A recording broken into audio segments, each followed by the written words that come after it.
Hello dear students, once again welcome back to our channel. So आप लोगों के लिए मैं लेकर आई हूँ NEET 2026 chapter number 4 principles of inheritance and variation इस चैप्टर का पार्ट 5।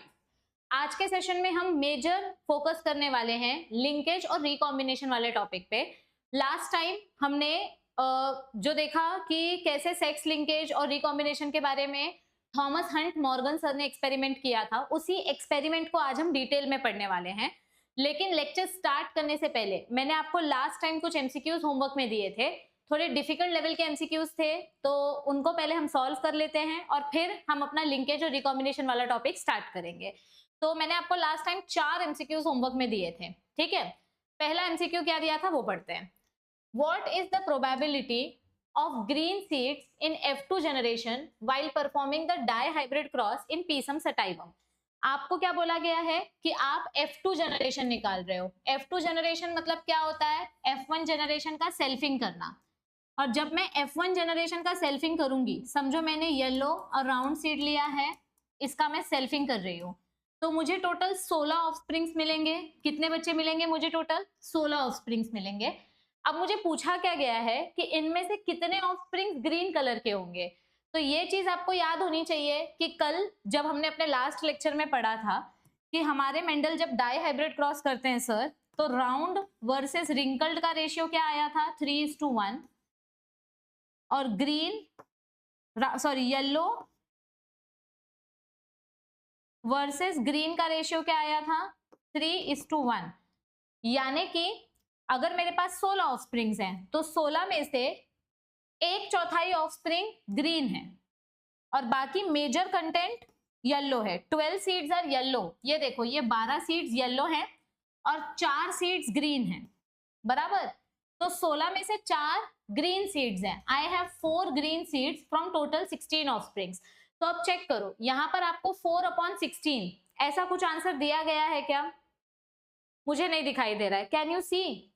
आपको 4/16 ऐसा कुछ आंसर दिया है? नहीं। तो यहां पर हम इसको डिवाइड कर लेते हैं। 4 1 4, 4 4 16।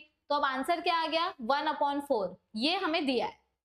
यहां पर आंसर क्या आ गया? 1/4। तो इस क्वेश्चन का आंसर क्या आएगा? Option number B.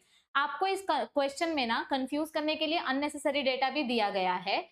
आपको ऐसा बोला गया है कि F2 जनरेशन है और ग्रीन सीड्स निकालनी है और डाई हाइब्रिड क्रॉस है। तो यहाँ पर एक चीज फोकस करो कि आपको सिर्फ एक कैरेक्टर के बारे में बोला है, ग्रीन सीड्स के बारे में बोला है, और F2 जनरेशन है। मतलब F1 जनरेशन का अगर मैं सेल्फिंग करूं, समझो मैं सिर्फ कलर के ऊपर फोकस कर रही हूँ, मैं सिर्फ कलर के ऊपर फोकस कर रही हूँ। अगर मैं इसको क्रॉस करूं तो मुझे रेशियो क्या मिलेगा?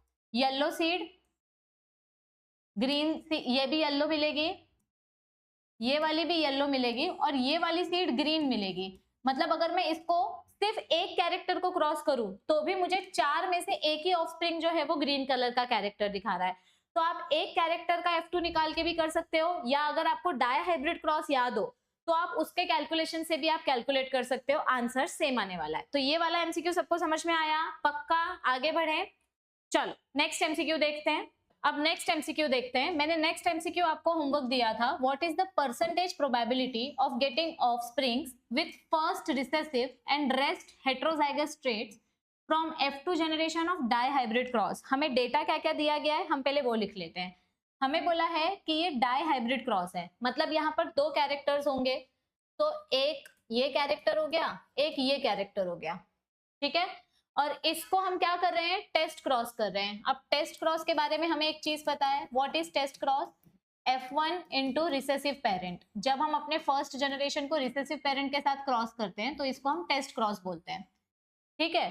तो ये मेरा F1 जनरेशन है, इसको मैं रिसेसिव पेरेंट के साथ क्रॉस कर रही हूँ। किसके साथ क्रॉस कर रही हूँ? रिसेसिव पेरेंट के साथ। ये मेरे रिसेसिव पेरेंट है, ठीक है। इन दोनों को क्रॉस करके मुझे मेरा F2 जनरेशन मिलेगा। तो यहाँ पर हम F2 जनरेशन निकाल लेते हैं। चलो पहले इनमें से गैमेट्स प्रोड्यूस करते हैं। यहाँ पर गैमेट्स कितने टाइप के मिलेंगे? हमने नंबर ऑफ गैमेट्स का फॉर्मूला पढ़ा है 2:n। ये मेरा एक हाइब्रिड है, ये मेरा एक हाइब्रिड है। तो दिस इज 1, दिस इज 2। तो 2:n के हिसाब से 2:2 मतलब मुझे 4 टाइप के गैमेट्स मिलेंगे। तो यहाँ पर पहला गैमेट क्या मिलेगा? A जाएगा B के साथ। Capital A will go with capital B and capital A will go with small b, और फिर small a capital B, small A small B, ऐसे मुझे 4 टाइप के गैमेट्स मिले अकॉर्डिंग टू दिस फॉर्मूला। अब यहाँ पर एक भी हाइब्रिड नहीं है तो यहाँ पर एक ही टाइप का गैमेट मिलेगा, यहाँ से एक स्मॉल ए, यहाँ से एक स्मॉल बी, ठीक है। और अब इसका हम क्रॉसिंग ओवर करेंगे। चलो मैं आपको 2 मेथड्स बताने वाली हूँ तो इसीलिए ध्यान देना। क्रॉसिंग ओवर करते हैं। हमको पूछा क्या है, हमको पूछा है कि हमको एक रिसेसिव बच्चा चाहिए, बाकी सारे के सारे बच्चे हाइब्रिड होने चाहिए, ठीक है, एक प्योर रिसेसिव चाहिए। तो इसको क्रॉस करो, capital A capital B small B, this is hybrid, ये अपना हाइब्रिड है। कैपिटल ए स्मॉल बी, यहां पर भी आपको हाइब्रिड दिखाई दे रहा है। स्मॉल ए कैपिटल बी स्मॉल बी, ये भी अपना हाइब्रिड है। स्मॉल ए स्मॉल बी, अब ये अपना प्योर रिसेसिव है। और हमको क्या पूछा था कि जितने भी बच्चे बनेंगे उनमें से रिसेसिव कितने होने चाहिए। तो कितने बच्चे रिसेसिव दिखाई दे रहे हैं, टोटल हमको 4 बच्चे मिले, 4 में से एक बच्चा रिसेसिव है। तो इसका रेशियो कैसे निकालते हैं बच्चा, बेसिक आप लोगों ने पढ़ा है। अगर मैं लिखती हूँ 1 मतलब 100% प्रोबेबिलिटी, अगर मैं लिखती हूँ 1/2 मतलब 50% प्रोबेबिलिटी, इसको हाफ बोलते हैं ना। और 1/4 मतलब क्या होता है, 25% प्रोबेबिलिटी। और 1/8 क्या होगा, 12.5% प्रोबेबिलिटी। तो अब मुझे बताओ कितने रिसेसिव बच्चे मिल रहे हैं, 4 में से एक बच्चा रिसेसिव है, मतलब इसकी प्रोबेबिलिटी क्या है 25%। तो इस क्वेश्चन का राइट आंसर क्या आएगा 25%। अब इसी को मैं एक अलग मेथड से सॉल्व करके बताती हूँ। कैसा अलग मेथड आएगा, ध्यान से देखो। एक ऑप्शन है अपने पास कि आप पूरा टेस्ट क्रॉस परफॉर्म करके फिर आंसर निकालो, या फिर अपने पास एक दूसरा तरीका होता है कि हम जो अलील्स हैं उनको उनके ही रिसेसिव अलील के साथ क्रॉस करेंगे। मतलब मैं यहाँ पर लिख रही हूँ capital A capital B small B, और यहाँ पर मैंने रिसेसिव, ये मेरा F1 जनरेशन है, ये मेरे रिसेसिव पेरेंट है। अब मैं यहाँ क्या करूंगी, इसको इसके साथ क्रॉस करूंगी और इसको इसके साथ क्रॉस करूंगी। तो देखो मैं पहले इसको इसके साथ क्रॉस करती हूँ, कैपिटल ए इंटू स्मॉल ए। तो इसका मुझे क्या मिलेगा जीनोटाइप, कैपिटल ए जाएगा स्मॉल ए के साथ, ये भी सेम, ये स्मॉल ए तो यहाँ पर मुझे रेशियो क्या मिल रहा है, यहाँ पर मुझे रेशियो क्या मिल रहा है, ये मुझे 2 हाइब्रिड मिले और यहाँ पर मुझे 2 क्या मिले, रिसेसिव मिले। मतलब 4 में से मुझे 50% रेशियो हाइब्रिड मिल रहा है, 50% रेशियो रिसेसिव मिल रहा है। तो ये मेरा हो जाएगा 1/2। 50% मतलब कितना होता है 1/2, और ये भी मेरा हो जाएगा 1/2। अब इन दोनों को मल्टीप्लाई करो, 1/2 इंटू 1/2 क्या होगा 1/4। 1/2 into 1/2, base will get multiplied, powers will get multiplied. तो यहाँ पर मुझे आंसर क्या मिला 1/4, और 1/4 आंसर मुझे यहाँ पर भी मिला था, यानी मेरा आंसर क्या आएगा 25%। यहाँ पर मुझे हाइब्रिड कैरेक्टर्स भी मिल रहे हैं, रिसेसिव कैरेक्टर्स भी मिल रहे हैं। तो मुझे क्या पूछा गया है कि आपका फर्स्ट जनरेशन रिसेसिव होना चाहिए और बाकी सारे हाइब्रिड होने चाहिए। तो मैं अगर इस पैटर्न से फाइंड आउट करती हूँ तो भी मेरा आंसर 25% आता है, अगर मैं ऐसे फाइंड आउट करती हूँ तो भी 25% आता है। तो आपको जो पैटर्न सुटेबल लगे आप उस हिसाब से अपना आंसर कैलकुलेट कर सकते हो। लेकिन ये थोड़ा सा ट्रिकी टाइप का क्वेश्चन है, इसीलिए मैंने आपको ये क्वेश्चन पूरा सॉल्व करके बताया। अब थर्ड क्वेश्चन कंपेरेटिवली इजी है। क्या है, a pea plant heterozygous for seed shape and seed colour. पहले हम गिवन डेटा लिखते हैं। हमारा एक पी प्लांट है, डाई हाइब्रिड क्रॉस है, seed shape and seed colour. Seed shape मतलब राउंड, सीड कलर मतलब येलो। तो हमने एक प्लांट लिया राउंड एंड येलो, इसका हमने सेल्फिंग किया, मतलब F1 जनरेशन का हमने सेल्फिंग किया। तो अब मुझे मिलेगा मेरा F2 जनरेशन, और मुझे टोटल सेल्फिंग करने के बाद 400 सीड्स मिली। ठीक है, टोटल सेल्फिंग करने के बाद 400 सीड मिली। अब इसमें से कितनी सीड होमोजाइगस रिसेसिव है ये पूछा गया है। 400 में से टोटल कितनी सीड्स होमोजाइगस रिसेसिव है। देखो आपको ये देखो, ये वाला हमने क्या पढ़ा था, हमें 16 बच्चे मिलते हैं, 16 में से 4 सीड्स ग्रीन होती हैं, लेकिन उसमें से रिसेसिव सिर्फ एक ही होती है। ध्यान से देखो मैं क्या बोलने की कोशिश कर रही हूँ। यहाँ पर मेरे पास 16 बच्चे हैं, 16 बच्चों में से होमोजाइगस रिसेसिव मतलब दोनों अलील्स रिसेसिव होने चाहिए। 16 में से सिर्फ एक ही बच्चा है जो होमोजाइगस रिसेसिव है। तो यहाँ पर हमें पूछा है होमोजाइगस रिसेसिव, मतलब मेरे पास अगर 16 बच्चे हैं तो उनमें से एक ही बच्चा है जो होमोजाइगस रिसेसिव है, होमोजाइगस रिसेसिव, बराबर। तो यहाँ पर मैं लिखती हूँ कि मेरे पास 16 ऑफस्प्रिंग्स हैं, 16 में से एक बच्चा होमोजाइगस रिसेसिव है और मुझे टोटल कितने बच्चे मिले हैं, 400 बच्चे मिले हैं। तो मैं इसको मल्टीप्लाई करूंगी, अब 4 से डिवाइड कर दो आप, 4 4 जा 16, 4 1 जा 4 0 0, 4 1 जा 4, 4 2 जा 8, 2 कैरी, 4 5 जा 20। तो यहाँ पर आंसर क्या हो गया, 25। मुझे कितने होमोजाइगस रिसेसिव ट्रेट मिलेंगे, 25 मिल गया आंसर मुझे। 25 कहाँ गया, 4 4 जा 16, अच्छा 4 1 जा 4, हाँ 250। आंसर क्या आएगा यहाँ पे, 0 नहीं लिखा मैंने, एक मिनट रुको, हाँ 4 4 जा 16, 4 1 जा 4 ये हो गया, फिर 4 1 जा 4, 4 25 जा 100, 25 आना चाहिए आंसर यहाँ पे।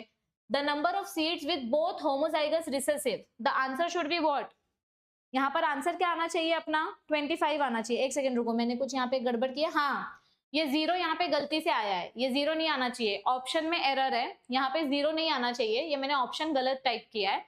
आंसर शुड बी 25, ये टाइपिंग एरर था। तो इसका आंसर क्या आएगा, 25 आएगा।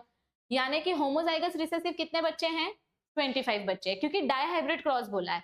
हमेशा याद रखो डाई हाइब्रिड क्रॉस में अगर आपसे होमोजाइगस रिसेसिव पूछा तो भी 1 आएगा, और अगर होमोजाइगस डोमिनेंट पूछा तो भी आपका आंसर 1 आएगा, क्योंकि होमोजाइगस डोमिनेंट यानी कि दोनों कैरेक्टर्स डोमिनेंट होने चाहिए, यानी capital R capital R capital Y, और ऐसे सब एक ही बच्चा है। और होमोजाइगस रिसेसिव बोला तो भी सिर्फ एक ही बच्चा है होमोजाइगस रिसेसिव। तो अगर होमोजाइगस रिसेसिव या होमोजाइगस डोमिनेंट पूछा तो आपका आंसर 1/16 होना चाहिए। इस तरीके से आप अपना आंसर फाइंड आउट कर सकते हो। अब लास्ट क्वेश्चन, ये हमने लास्ट टाइम भी किया था, number of gametes find out करना है कि कितने टाइप के गैमेट्स बनेंगे। यहाँ पर फॉर्मूला लगाओ 2n, n मतलब हाइब्रिड पेयर्स। तो यहाँ पर आपको कितने हाइब्रिड पेयर्स देखने मिल रहे हैं, ये एक हाइब्रिड है, ये दूसरा हाइब्रिड है, ये तीसरा हाइब्रिड है, दिस इज 4th हाइब्रिड, ये 5वां हाइब्रिड है, ये 6th, this is not hybrid, ये होमोजाइगस है। तो यहाँ पर हमारे पास टोटल 6 हाइब्रिड्स है। तो n की वैल्यू क्या आएगी, 2⁻6। अब मल्टीप्लाई करो 2 को 6 टाइम्स, अब इतना तो तुम कर ही सकते हो, 2 2 जा 4, ये 4, ये 4, 4 4 जा 16 इंटू 4, आंसर क्या आएगा आपका 64। सो this is the correct answer. Yes everybody. तो ये क्वेश्चंस मैंने आपको लास्ट टाइम दिए थे सॉल्व करने के लिए, जिनका हमने यहाँ पर डिटेल एक्सप्लेनेशन देखा। अब हम स्टार्ट करेंगे अपना आज का एक्चुअल कंटेंट। लास्ट टाइम हमने कहां पर स्टॉप किया था, थॉमस हंट मॉर्गन के एक्सपेरिमेंट में स्टॉप किया था। तो ये जो थॉमस हंट मॉर्गन सर ने जो एक्सपेरिमेंट किया था ड्रोसोफिला मेलानोगास्टर के ऊपर, इसका हम डिटेल थ्योरी पढ़ने वाले हैं, ठीक है। अब देखो थॉमस हंट मॉर्गन सर ने ड्रोसोफिला मेलानोगास्टर ही क्यों सिलेक्ट किया, इस मक्खी के ऐसे क्या खास फीचर्स थे, ये हमने लास्ट टाइम भी देखा था, फिर से देख लेते हैं। थॉमस हंट मॉर्गन को फादर ऑफ एक्सपेरिमेंटल जेनेटिक्स बोला जाता है, क्योंकि इन्होंने एनिमल्स के अंदर सेक्स लिंकेज फाइंड आउट किया और एक्सपेरिमेंट करके प्रूव किया, सिर्फ थ्योरी नहीं दी। इन्होंने फ्रूट फ्लाई यानी ड्रोसोफिला मेलानोगास्टर कंसीडर किया, जो कि एक मक्खी है जो इजीली ग्रो होती है, इसके लिए कोई हाई फाई सिंथेटिक मीडियम की जरूरत नहीं है, इसकी साइज छोटी है, इसका जो लाइफ साइकिल है 2 हफ्ते का होता है, और एक बार रिप्रोडक्शन करने पे ये मक्खी बहुत सारे अंडे देती है। तो हमें लार्ज पॉपुलेशन मिलेगा, जितना लार्ज पॉपुलेशन मिलेगा हम उतनी ज्यादा डिटेल में स्टडी कर सकते हैं। और इसके जो अंडे हैं मेल्स एंड फीमेल्स, ये इजीली डिस्टिंग्विश होकर दिखाई देते हैं, क्योंकि जो फीमेल्स होती है ना, जब वो अंडा देती हैं तो उनका रिप्रोडक्टिव ऑर्गन का स्ट्रक्चर एकदम क्लियरली विजिबल होता है। So there differentiation is pretty easy.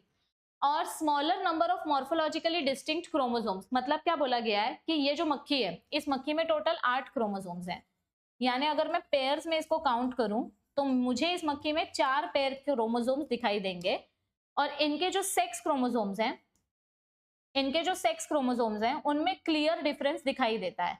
इनकी जो फीमेल है उसके पास XX क्रोमोसोम्स है, और इनका जो मेल है उसके पास XY क्रोमोसोम्स है, ठीक है, ह्यूमंस जैसा। तो इनके क्रोमोसोम्स के स्ट्रक्चर में भी ना बहुत क्लियर डिफरेंस दिखाई देता है, इसीलिए मैं थॉमस हंट मॉर्गन सर ने ड्रोसोफिला वाली मक्खी यूज की। अब इनका एक्सपेरिमेंट क्या था, ये जो लिंकेज और रिकॉम्बिनेशन वाला कॉन्सेप्ट है ये क्या था, ये पहले मैं आपको एक्सपेरिमेंट एक्सप्लेन करती हूँ, फिर आपको मैं इसका थियोरी बताऊंगी, तो आपको ज्यादा अच्छे से समझ में आएगा। ठीक है, इन्होंने मेंडल सर जैसे क्रॉसेस किए, इन्होंने पहले क्रॉस ए किया, फिर इन्होंने क्रॉस बी किया। अब क्रॉस ए में इन्होंने फीमेल मेल लिए है, क्रॉस बी में इन्होंने फीमेल मेल लिए है। क्रॉस ए में हुआ क्या है, पहले हम क्रॉस ए देखते हैं, ठीक है, फिर उसके बाद आपको क्रॉस बी भी समझ में आ जाएगा। तो अब क्रॉस ए में इन्होंने क्या किया, मैं इसको जूम करके बता रही हूँ, ये वाला जो पार्ट है ना, मैं ये एक्सप्लेन कर रही हूँ यहाँ पे। क्रॉस ए, ये मेरी फीमेल है, ये मेरे मेल है। अब यहाँ पर आपको एक चीज याद रखनी है, जहां जहां आपको प्लस साइन दिखाई देगी, ये मेरे क्रोमोसोम्स हैं। व्हाट आर दीज, मैं यहाँ लिख रही हूँ, दीज आर माई क्रोमोसोम्स, ये हमारे क्रोमोसोम्स हैं, दीज आर अवर क्रोमोसोम्स। और क्रोमोसोम्स के ऊपर ये जो अल्फाबेट्स आपको दिखाई दे रहे हैं ना, ये अल्फाबेट्स उनके जीन्स हैं, these are the genes on the chromosomes. और ये अपना सेंट्रोमियर है, दिस इज द सेंट्रोमियर, मतलब ऐसा समझो क्रोमोसोम का स्ट्रक्चर है, ये अपना सेंट्रोमियर है, और यहां पर अपने जीन्स प्रेजेंट है, these are the genes of the chromosomes. ठीक है, अभी हमने पढ़ा है सेक्स क्रोमोसोम्स दो टाइप के होते हैं, X and Y, homologous non homologous region. तो यहाँ पर दोनों तरफ जीन्स अलग अलग प्रेजेंट होते हैं। हम सेंट्रोमियर के सिर्फ एक ही साइड का जीन्स वाला पार्ट पढ़ रहे हैं, इस साइड वाला पार्ट पढ़ रहे हैं, जो कि नॉन होमोलोगस रीजन है। कौन सा रीजन पढ़ रहे हैं हम, नॉन होमोलोगस वाला रीजन पढ़ रहे हैं। ठीक है, तो हमारे सेंट्रोमियर के जो दो पार्ट्स होते हैं, उसमें से जो नॉन होमोलोगस रीजन वाला पार्ट है, हम वो पढ़ रहे हैं, जो एक्स और वाई क्रोमोसोम का अलग अलग होता है। ठीक है, क्लियर है सबको। तो हम ये सेंट्रोमियर है, सेंट्रोमियर के एक साइड वाले जीन्स पढ़ रहे हैं। ओके, अब यहाँ पर देखो, जहां जहां आपको प्लस की साइन दिखाई देगी, समझ जाना कि वो कैरेक्टर डोमिनेंट है, और जहां जहां कुछ नहीं दिखाई देगा, सिर्फ अल्फाबेट दिखाई देगा, समझ जाना वो रिसेसिव कैरेक्टर है। The above characters are present only on X chromosome. जैसे मेंडल सर ने वटाने के प्लांट में 7 कैरेक्टर्स लिए थे, वैसे ही थॉमस हंट मॉर्गन सर ने क्या किया, इन्होंने मक्खी के 3 कैरेक्टर्स लिए। मेंडल सर ने 7 कैरेक्टर्स लिए थे, मेंडल और मॉर्गन सर ने 3 कैरेक्टर्स लिए, और ये तीनों कैरेक्टर्स इजीली विजिबल हो ऐसे कैरेक्टर्स इन्होंने लिए। कोई बहुत ज्यादा एकदम हाई फाई कैरेक्टर नहीं लिए, जो कैरेक्टर इजीली दिख सकते हैं वही कैरेक्टर्स इन्होंने सिलेक्ट किए थे। तो मेंडल सर ने 3 कैरेक्टर सिलेक्ट किए थे, मक्खी का बॉडी का कलर, मक्खी की आंखों का कलर, और मक्खी के विंग्स का स्ट्रक्चर। नॉर्मली ये जो मक्खी की बॉडी कलर होती है, डार्क ब्राउन कलर की होती है नॉर्मली, इसीलिए हमने इसको प्लस साइन दिया है। लेकिन ये जो अल्फाबेट है, ये रिसेसिव कैरेक्टर का अल्फाबेट है। यहाँ पे थोड़ी सी हमने स्टोरी बदल दी है, यहाँ पर हमने अल्फाबेट्स कौन से यूज किए हैं, रिसेसिव कैरेक्टर वाले अल्फाबेट्स यूज किए हैं। तो यहाँ पर अल्फाबेट्स हमने रिसेसिव कैरेक्टर वाले यूज किए हैं, लेकिन कैरेक्टर डोमिनेंट वाला प्लस साइन की मदद से बताया है। देखो, अगर कोई मक्खी है, उसकी बॉडी येलो कलर की दिखाई दे रही है, तो उसको Y से रिप्रेजेंट करेंगे, और मक्खी अगर ब्राउन कलर की दिखाई दे रही है, तो उसको भी Y से रिप्रेजेंट करेंगे, लेकिन उसके ऊपर प्लस साइन लगा देंगे। नॉर्मली मक्खी का कलर देखो, प्लस मतलब क्या होता है, वाइल्ड टाइप, यहां लिख रही हूं, प्लस मतलब क्या होता है, वाइल्ड टाइप, और वाइल्ड मतलब क्या होता है, जंगली। जंगली मतलब जो नेचर में प्रेजेंट है। प्लस साइन का मतलब है वाइल्ड टाइप, वाइल्ड टाइप मतलब जो नेचर में प्रेजेंट है। तो मक्खी की बॉडी कलर ब्राउन है तो Y प्लस, और अगर येलो है तो Y।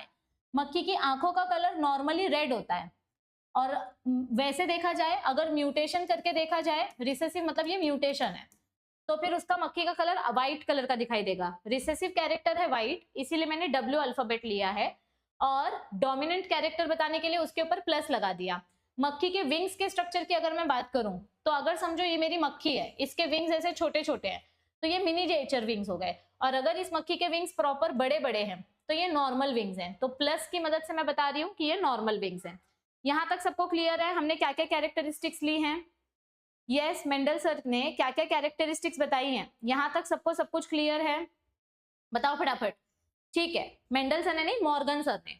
अब यहाँ पर देखो, हम इनका क्रॉसिंग करने वाले हैं। अब ध्यान से देखना सब लोग, मैं यहाँ पर क्या करने जा रही हूँ, क्रॉसिंग करने जा रही हूँ।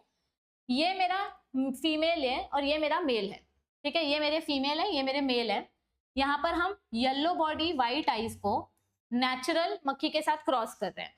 अब ये देखो, हमको ये चीज बहुत इंपॉर्टेंट बोली गई है कि हमारे जिस क्रोमोसोम पे आपको अलील्स या जीन्स दिखाई दे रहे हैं, वो क्रोमोसोम एक्स क्रोमोसोम है, और जहां पर कोई भी अलील्स नहीं है, देखो इस क्रोमोसोम में कोई भी जीन्स नहीं है, there are no genes on this chromosome, यहाँ पर कोई भी जीन्स नहीं है, तो ये क्रोमोसोम वाई क्रोमोसोम है, क्योंकि genes are present only on X chromosome. Morgan sir ने ऐसा एक्सपेरिमेंट किया जिसमें जीन्स सिर्फ एक्स क्रोमोसोम्स पे होने चाहिए। जिस क्रोमोसोम पे जीन्स नहीं है वो क्रोमोसोम वाई है। So this is Y chromosome, this is Y chromosome. ये वाला एक्स क्रोमोसोम है, ये एक्स है, ये एक्स है, this is also x, this is also x. तो ये अपना पेरेंट्स है। ये पेरेंट्स को जब मैं क्रॉस करूंगी तो मुझे F1 जनरेशन मिलेगा। तो ये F1 जनरेशन कैसे मिला, हम इसको क्रॉस करते हैं। जैसे मेंडलसन ने पुनेट स्क्वायर मेथड किया था, हम भी वैसे ही करेंगे।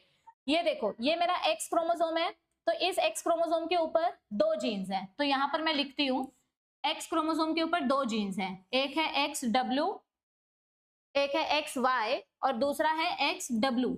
ये एक क्रोमोसोम के 2 जीन्स हैं। अब ये दूसरा वाला क्रोमोसोम है, देखो मैं इनको साथ में लिख रही हूं, X Y W, X Y W. और अब मैं इसको लिखती हूं यहाँ पे, they will cross with X Y plus W plus and Y chromosome. ये मेरा वाई क्रोमोसोम है ना, ये एक्स क्रोमोसोम है। तो अब मैं इसको इसके साथ रिप्रोड्यूस करके देखने वाली हूँ, यस और नो।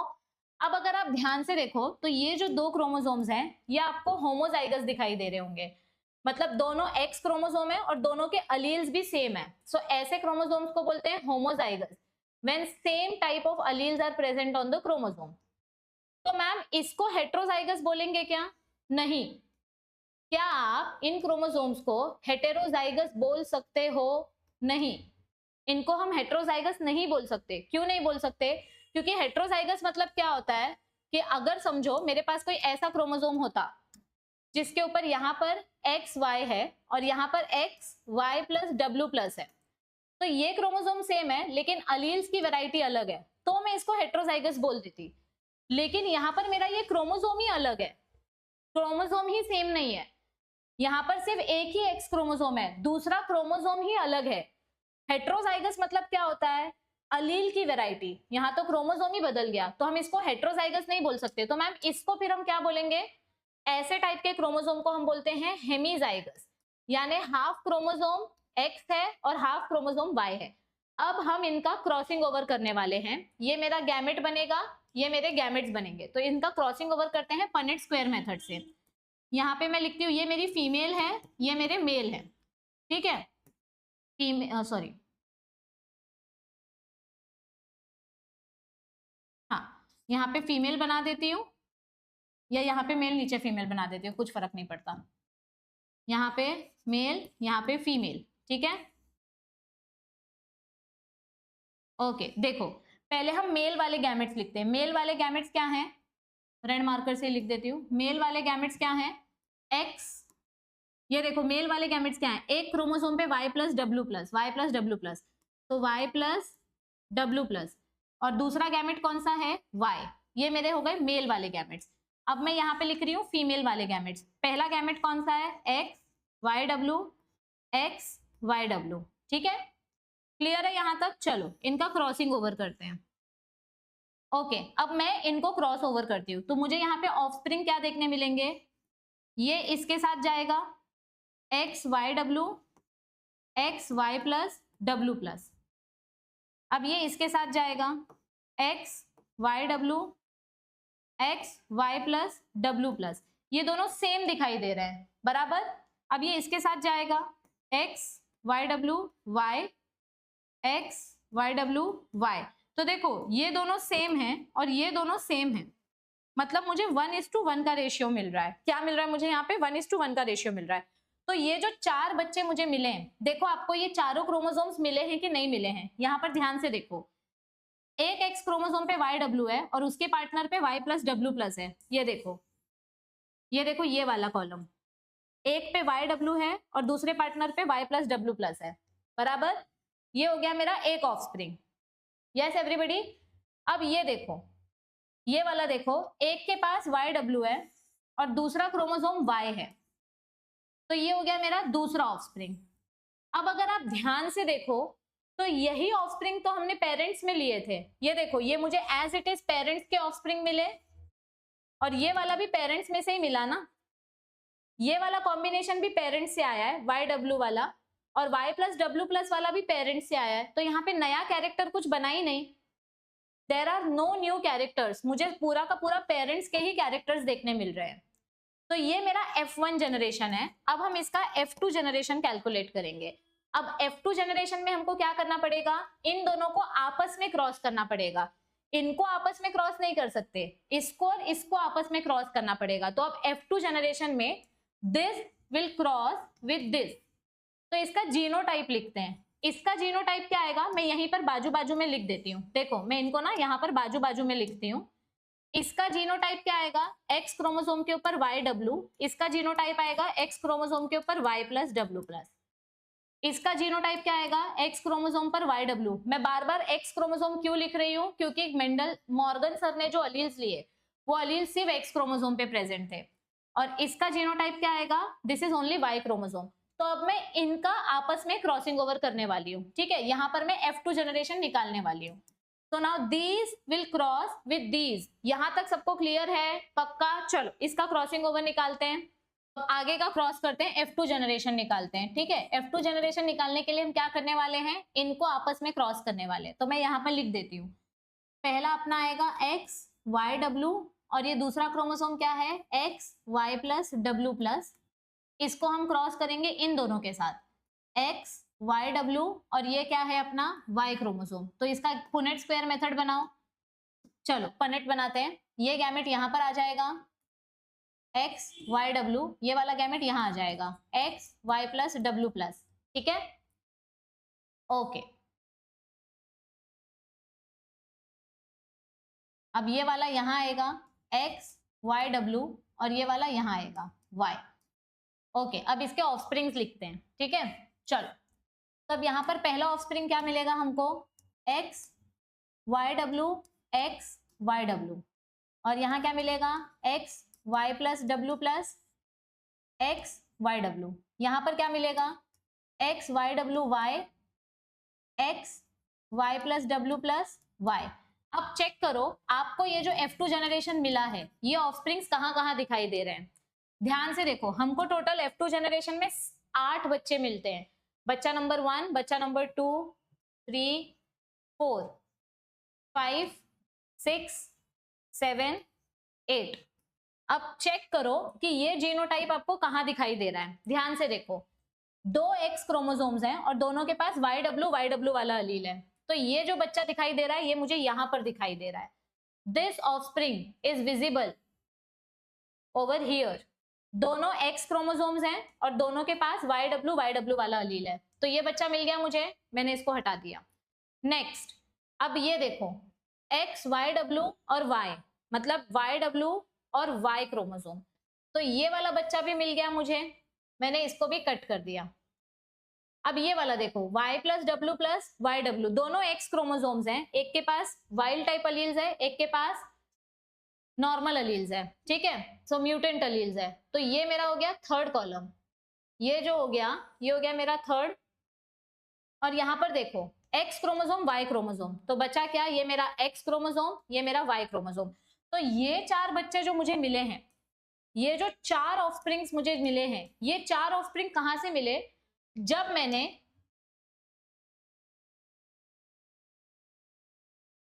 पेरेंटल कॉम्बिनेशन निकाला, यानी जब मैंने पेरेंट्स के बीच में क्रॉसिंग ओवर कराया तो मुझे ये 4 ऑफस्प्रिंग्स मिले। कैसे पेरेंट्स के बीच में, देखो ये वाला अलील किसके पास था, ये अपने ओरिजिनल पेरेंट का अलील है। ये वाला अलील भी कहां से आया है, ओरिजिनल पेरेंट से आया है। ये वाला अलील कहां से आया है, सॉरी ये वाला X Y W original parent से आया है। ये कहाँ आया है, ये भी ओरिजिनल पेरेंट से आया है। तो इन कॉम्बिनेशंस को बोलेंगे पेरेंटल टाइप, यानी कि 98% आपको प्रोबेबिलिटी दिखाई दे रही है कि हमेशा पेरेंट्स टाइप ही बच्चे मिल रहे हैं। 98% प्रोबेबिलिटी हमको क्या दिखाई दे रही है यहाँ पे, कि हमको पेरेंट्स की तरह ऑफस्प्रिंग्स दिखाई दे रहे हैं। अब मैं ना थोड़ा सा इनका क्रॉसिंग ओवर करती हूँ। अभी तक हमने क्रॉसिंग ओवर नहीं किया था, अभी तक हम क्या कर रहे थे, सिर्फ हम सेल्फिंग करा रहे थे, सेल्फिंग या इनका सेक्सुअल रिप्रोडक्शन करा रहे थे। अब यहाँ पर जो ये अपने को F1 जनरेशन मिला है ना, इनको आपस में क्रॉसिंग ओवर करके देखेंगे। आपस में इनका क्रॉसिंग ओवर कैसे कर सकते हैं मैम, चलो दिखाती हूँ मैं आपस में क्रॉसिंग ओवर कैसे कर सकते हैं। ये जो क्रोमोसोम्स मुझे मिले हैं, अगर आप ध्यान से देखो, ये जो क्रोमोसोम्स मुझे मिले हैं, मैं इनको आपस में ऐसे क्रॉस ओवर कराने वाली हूँ। मतलब यहाँ पर मैं एक्स क्रोमोसोम का ये वाला अलील इस वाले अलील के साथ करूंगी, X Y and W plus, और ये वाला अलील इसके साथ एक्स वाई प्लस डब्ल्यू, ऐसा कुछ हम क्रॉसिंग ओवर करने वाले हैं। क्या बोल रही हूं मैं, कुछ दिमाग में घुस रहा है? मैं इन दोनों अलील्स को आपस में क्रॉस ओवर करा रही हूं।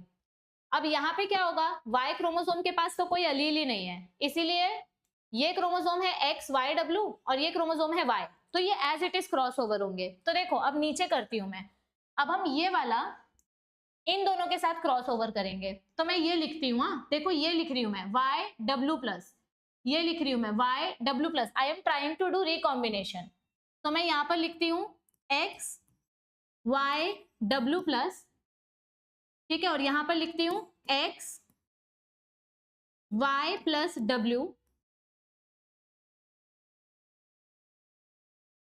ओके। यहां पर लिख देती हूं मैं ये वाला अलील, ये वाला एक्स वाई डब्ल्यू और नीचे वाई, यहां पर वाई एज इट इज। अब इसको करो क्रॉसिंग ओवर, तो अभी इसका आपको ऑफस्प्रिंग क्या मिलेगा, X Y W plus X Y W, X Y plus W, X Y W, X Y W plus Y, X Y plus W Y. तो अब ध्यान से देखो ये ऑफस्प्रिंग्स आपको कहाँ दिखाई दे रहे हैं, एक एक्स क्रोमोसोम के पास वाई डब्ल्यू प्लस है, ये देखो वाई डब्ल्यू प्लस, ये देखो ये वाई डब्ल्यू प्लस, और दूसरे क्रोमोसोम के पास वाई डब्ल्यू है, तो ये वाला नहीं आएगा, ये वाला आएगा। इसके पास भी सेम है ना, वाई डब्ल्यू प्लस है और नीचे वाई डब्ल्यू है, तो ये हो गया अपना फर्स्ट वाला खत्म, ये नहीं आएगा, तो इसको इरेज कर दो, इसको कट कर दो। अब सेकंड देखो, यहां पर y प्लस डब्ल्यू अलील होना चाहिए, y प्लस डब्ल्यू अलील, इसके पास भी इसके पास भी है, लेकिन यहाँ दूसरा क्रोमोसोम एक्स क्रोमोसोम है, तो ये दोनों इससे मैच कर रहे हैं, तो ये हो गया मेरा ये ऑफस्प्रिंग। अब ये देखो वाई वाई क्रोमोसोम से मतलब ये दोनों बच्चे हैं, अब इसमें डब्ल्यू प्लस वाला अलील है, तो ये यहां जाएगा और ये वाला जो है वो ये आएगा। तो मुझे ये जो ऑफस्प्रिंग्स मिले हैं, ये ऑफस्प्रिंग्स कैसे मिले, जब मैंने इनके बीच में क्रॉसिंग ओवर किया। क्या किया मैंने यहाँ पर, जब मैंने इनके बीच में क्रॉसिंग ओवर किया तब मुझे ये अलील्स मिले हैं। क्रॉसिंग ओवर हम कहाँ करते हैं, होमोलोगस क्रोमोसोम्स के बीच में। क्रॉसिंग ओवर हम कहाँ कर सकते हैं, होमोलोगस क्रोमोसोम्स के बीच में। तो मैंने यहाँ पर क्रॉसिंग ओवर की और मुझे ऐसे ऑफस्प्रिंग्स मिले, लेकिन ऐसे ऑफस्प्रिंग्स मिलने की प्रोबेबिलिटी कितनी है, मुश्किल से 1.3%, मुश्किल से हमको ऐसी प्रोबेबिलिटी मिलती है। इसकी प्रोबेबिलिटी इतनी कम है कि आपको जल्दी ये कॉम्बिनेशन देखने मिलता ही नहीं है। तो ये था मॉर्गन सर का first experiment, this was cross ए। अब क्रॉस ए और क्रॉस बी में डिफरेंस क्या था, अगर आप ध्यान से देखो तो यहां पर क्रॉस ए में उन्होंने जो कैरेक्टर्स लिए, ये कैरेक्टर्स के बीच का डिस्टेंस बहुत कम है, मतलब यहां पर इनके बीच में डिस्टेंस इज वेरी लेस, इनके बीच में डिस्टेंस बहुत कम है। जब दो अलील्स के बीच में डिस्टेंस कम होता है ना, तो उनको सेपरेट करना डिफिकल्ट हो जाता है, वो अलील्स क्रॉसिंग ओवर नहीं दिखाते हैं। When the distance is less, तो क्रॉसिंग ओवर उनके बीच में जल्दी नहीं होता है, क्रॉसिंग ओवर इज लेस। इसीलिए आपको जो भी बच्चा मिलेगा वो पेरेंट्स जैसा दिखेगा। देखो इनके बीच में डिस्टेंस इतना कम है कि आपको पेरेंट्स जैसे बच्चे ज्यादा दिखाई दे रहे हैं, और नया रिकॉम्बिनेशन कम दिखाई दे रहा है जब डिस्टेंस कम होता है। जैसे समझो आप अपने बेस्ट फ्रेंड के साथ बचपन से पढ़ रहे हो, आप उसके साथ 10वीं में थे, 12वीं में थे, सीईटी एग्जाम दिया, नीट दिया, सब दिया, आपकी फ्रेंडशिप बहुत स्ट्रांग थी, लेकिन अब आपका फ्रेंड आपसे दूर चला गया, तो अब वो वहां जाके नए फ्रेंड्स बनाएगा। जब आप लोग साथ में रहते थे तो आपको कोई अलग नहीं कर सकता था, लेकिन अब आप दूर चले गए तो अब आपके बीच में दूरियां आ जाएंगी और अब आप नए नए फ्रेंड्स बनाओगे, नया ग्रुप सर्कल बनेगा। जब अलील्स साथ में होती है ना, तो नया सर्कल नहीं बनता है, नया कॉम्बिनेशन नहीं बनता है। इस प्रोसेस को बोलते हैं लिंकेज प्रोसेस। लिंकेज मतलब क्या होता है, when genes are present tightly with each other, जब हमारे जीन्स एकदम एक दूसरे के साथ टाइटली अटैच्ड होती हैं, genes attached tightly show less recombination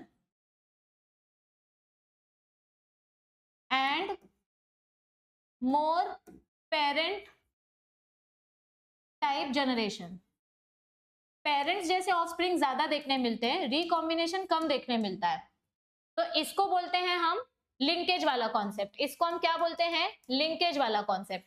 लेकिन जो मेंडलसन ने क्रॉस बी किया, इसमें क्या उन्होंने ऐसा खास किया, ऐसा क्या अलग था इसमें? क्रॉस बी में अगर आप ध्यान से देखो तो यहां पर इनके बीच में ना डिस्टेंस बहुत है, डिस्टेंस इज मोर, और जहां डिस्टेंस ज्यादा होता है वहां पे क्रॉसिंग ओवर इजी हो जाती है। सो क्रॉसिंग ओवर इज मोर, और जहां पे क्रॉसिंग ओवर होगी वहां पे आपको रिकॉम्बिनेशन ज्यादा मिलेगा, तो यहाँ पर आपको न्यू वेराइटी ज्यादा मिलेगी, और इस प्रोसेस को बोलते हैं रिकॉम्बिनेशन। तो यही कॉन्सेप्ट हमको मेंडल सर ने जो डायहाइब्रिड क्रॉस में दिया था, मॉर्गन सर ने एनिमल रिप्रोडक्शन की मदद से बताया कि अगर हमारे जीन्स नजदीक नजदीक प्रेजेंट है तो वो लिंकेज बताएंगे, और अगर हमारे जीन्स दूर दूर प्रेजेंट है तो वो नया कैरेक्टर देंगे। यही कॉन्सेप्ट मॉर्गन सर ने एक्सप्लेन किया, और यहाँ पर यह भी बताया कि आपको जो टोटल ऑफस्प्रिंग मिल रहे हैं वो 8 ऑफस्प्रिंग मिल रहे हैं। मेंडल सर के केस में क्या हो रहा था? मेंडल सर ने जो एक्सपेरिमेंट किया था वहां पर हमको F2 जनरेशन में 16 बच्चे मिलते थे, हमको 16 बच्चे मिलते थे, ठीक है। लेकिन यहाँ पर क्या हो रहा है मॉर्गन सर के एक्सपेरिमेंट में? यहाँ पर F2 जनरेशन में मुझे सिर्फ 8 बच्चे मिल रहे हैं, तो मुझे यहाँ पर 9:3:3 का रेशियो मिलता था फॉर डाई हाइब्रिड क्रॉस, लेकिन यहाँ पर मुझे ये रेशियो नहीं मिल रहा है, मुझे कुछ और ही रेशियो मिल रहा है। तो यहाँ रेशियो मेंडल सर के हिसाब से फॉलो नहीं होगा। थोड़ा सा थियोरी देखते हैं। Morgan sir carried out several dihybrid crosses to study that the genes were sex linked, मतलब ये जो जीन्स है ये सेक्स क्रोमोसोम्स के ऊपर नजदीक नजदीक प्रेजेंट है, और ये क्रॉस मेंडल सर के डाइहाइब्रिड क्रॉस के जैसा ही था। For example hybrid yellow body white I females, ये देखो येलो बॉडी व्हाइट आई फीमेल्स को ब्राउन बॉडी रेड आई फीमेल्स के साथ क्रॉस किया, रेड आई मेल्स के साथ क्रॉस किया, तो उनको F1 प्रोजेनी मिला, ये मिला F1 generation, and he observed the two genes did not segregate independently. ये जीन्स सेपरेट हुए ही नहीं, ये क्रोमोसोम एज इट इज है, ये क्रोमोसोम एज इट इज है, ये क्रोमोसोम एज इट इज है, जीन्स सेपरेट नहीं हुए, सिर्फ क्रोमोसोम्स ने अपनी पोजीशन चेंज कर ली। यानी कि यहाँ पर हमको मेंडल जैसा एक्सपेरिमेंट मिला ही नहीं। तो यहाँ पर F2 रेशियो जो था बहुत अलग था। मेंडल सर का F2 रेशियो था 9:3:3:1, यहाँ पर F2 जनरेशन का रेशियो तो कुछ और ही है। तो this ratio is very different.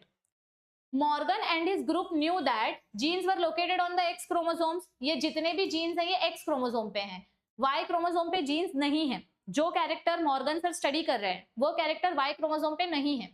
तो इन्होंने ये फटाक से देखा, when two genes in a dihybrid cross were situated on the same chromosome, the proportion of parental combinations were much higher than the non-parental type.